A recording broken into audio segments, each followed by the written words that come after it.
Welcome back to my channel. Just Shauna here to talk about some friggin' books. One of these books was the final book that I completed for Blackathon, so I'll mention that when I get to it. And my dumbass, I had put in a hold request for A Phoenix First Must Burn, and because I've seen people reading it and whatever. Yeah, they had arcs. The book didn't, like, I put the request in the beginning of February, and like I'm still waiting for it, and my dumbass was like, why is it taking so long? It's because it wasn't fucking published yet. I don't think it got published until either like just this past week or maybe this upcoming week. At any rate, March. So I didn't get to that one for Blackathon because I suck at life. So let's just get into it. I have 5 books to talk about today. The first one being Stormcaster by Cinda Williams Chima. This is book 3 in the Shattered Realms series. I've been reading this one recently. I've talked about it. It's the continuation series for the Seven Realms series. And the first 2 books I quite enjoyed, but this one, oh my God, it was so surprising. I'm not going to talk about plot points necessarily. I'll just say that we get introduced to a few different characters. We get some backstory on a couple of characters that's super interesting. And yeah, we're following different characters. And this one was just like so much fun. The pacing was amazing in this book for me personally. My interest was kept. I read through it like really quickly for the pretty decent size that it is. It's like, how many pages? It's like 500 some pages. Yeah, like 540 pages. So, you know, it's not a small book. And yeah, I kind of blew right through it. The writing style, as far as like the authorial voice in these books, isn't necessarily anything that I love all that much. It's really the characters and just like the fun of it, I guess. It's a huge cast of characters in this series. So if you don't love that, just maybe don't pick this series up. On my 1 to 10, I gave this an 8.3, which is 5 Pushinicorns. And then the book that I completed for Blackathon was The Gilda Stories by Joelle Gomez. And I talked about this in my Get Ready With Me recently. It's vampires. It was listed for a lot of people under like horror. I was a little scared. I was like, oh God, I don't like horror that much. This book is not plot driven. It is very character driven. We are following Gilda over the course of like 200-300 years. And we jump around a lot. Like one section will be at the start, like in Louisiana in 1850. And then we go to 1890. And then we go to 1921. And then 1955. And then 1971. 1981, and then 2050. So it's like jumping around a lot, but not in like a consistent way. I didn't necessarily mind that. It's very literary. If you read literary fiction and you like literary fiction, and you also like a little bit of fantasy, paranormal stuff, I think you'll definitely enjoy this. I didn't dislike this book, but it just wasn't what I thought it was going to be, and it wasn't what I wanted it to be. I guess I kind of wanted like a little bit more action and excitement, and that's what I went into it expecting. So I was a little bit like, oh, okay. But it's not a bad book by any means. It's a good book. It's very like thought-provoking, and the characters, their interactions with each other, like it's just, the best way I can describe it is that it's very literary. There's times where like they're not really coming right out and saying what they mean, and they're like speaking these like vague riddles with each other and shit like that. Sometimes just rubs me the wrong way, or I'm just like, nobody talks like this. If you like that, or you're in the mood for that, pick this up. I mean, it's a really cool premise. The beginning of it is in 1850. Gilda was a slave who escaped, and then it's not spoiling anything. She becomes a vampire. That's the whole thing.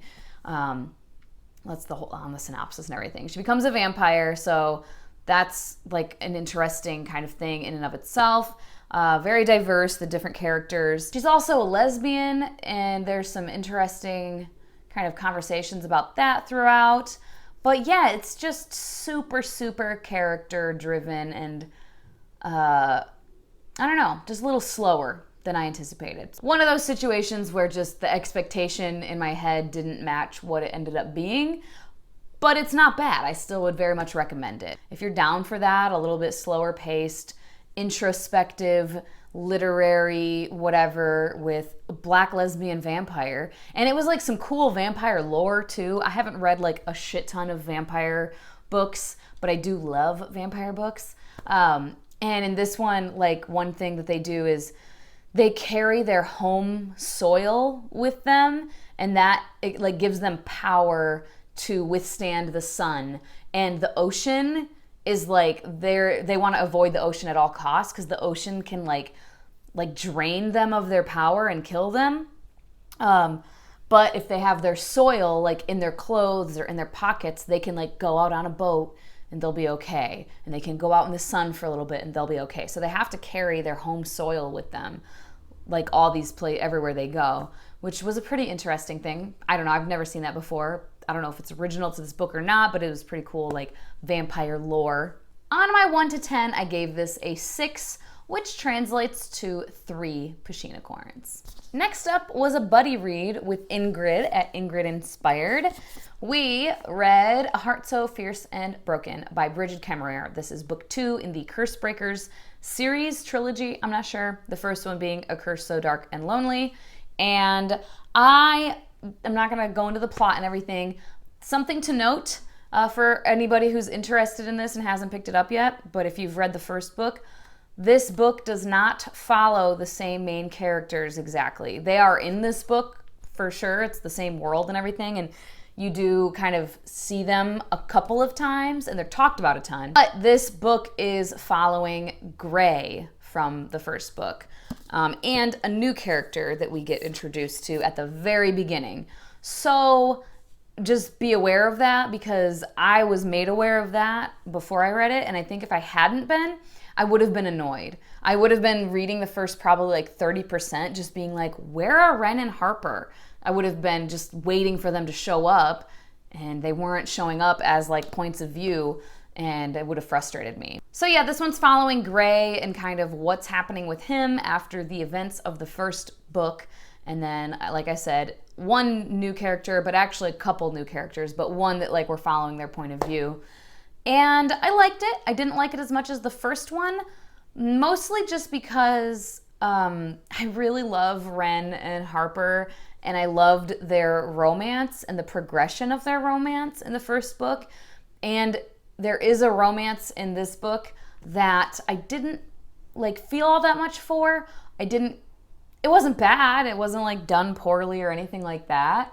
It just isn't something that like resonated with me personally. I still liked it like quite a bit, and I'm very excited for the next book. On my 1 to 10, I gave this a 6.5, which is 3 Pushinicorns. So pretty solid, but not quite as high as the first book.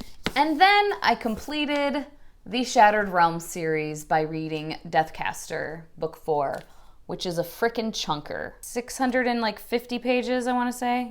She's a beast.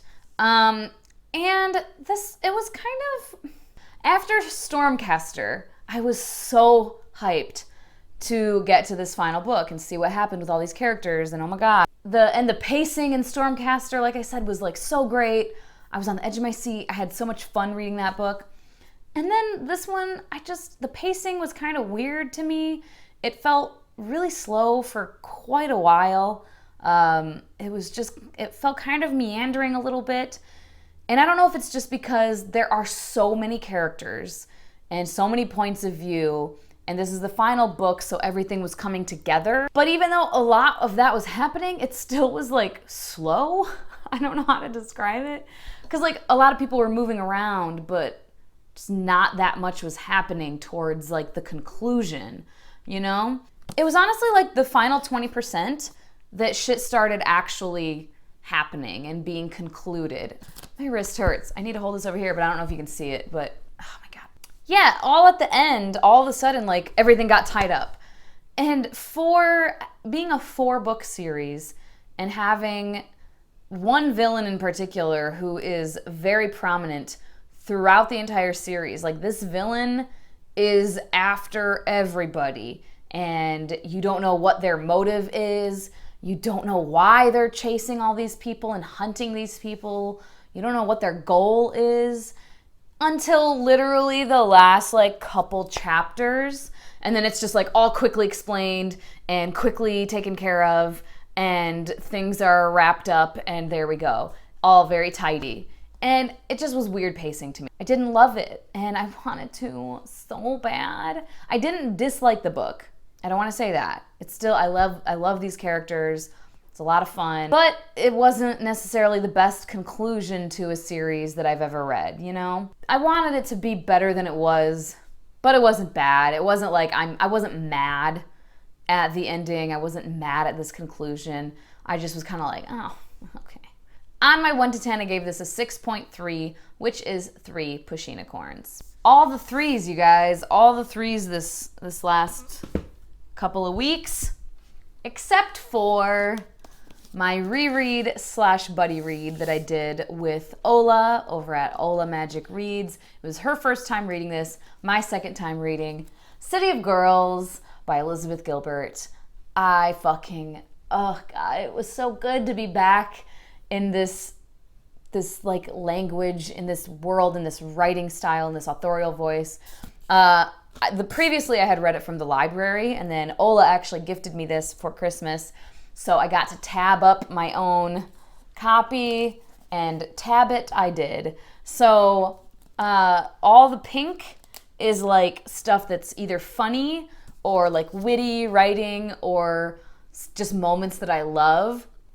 The orange is quotes that I want to save.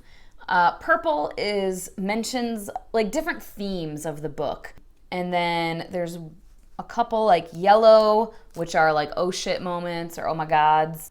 This one green one, which is a character being like problematic, but getting called out for it, don't worry. But yeah, I'm not gonna talk about it a shit ton. It's just, I've talked about it so many times. It's historical fiction, and it's set in the 1940s mostly. The first 50% of the book takes place over like maybe a year or so of our main character, Vivian, of her life when she is in Manhattan at a theater playhouse that her aunt runs. And she goes there to live with her, and it's all this like exciting stuff happening and whatever. And then the second half is the rest of her life up until her like current time. And she is talking to a woman who wrote her a letter saying, my mother is dead now, and her father had passed away many years ago, and my mother has passed away now. Can you finally tell me who you were to my father? And Vivian says, I can't tell you who I was to him, but I can tell you who he was to me. And then this whole book is her basically explaining her life in order to explain why Angela's father was so important to Vivian.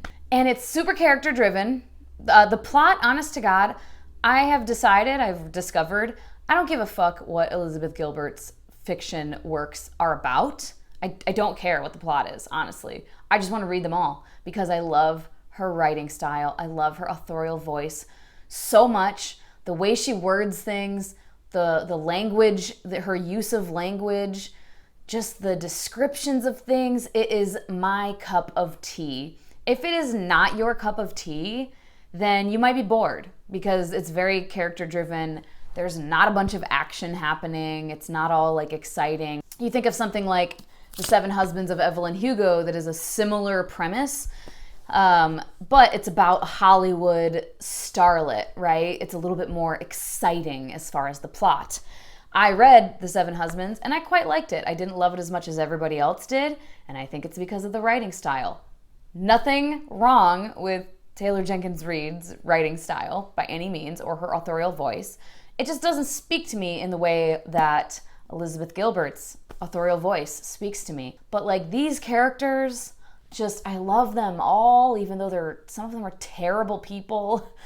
But I'm just so fascinated by them. I love them. I remember things about them. I remember their characteristics. And there's just so many moments.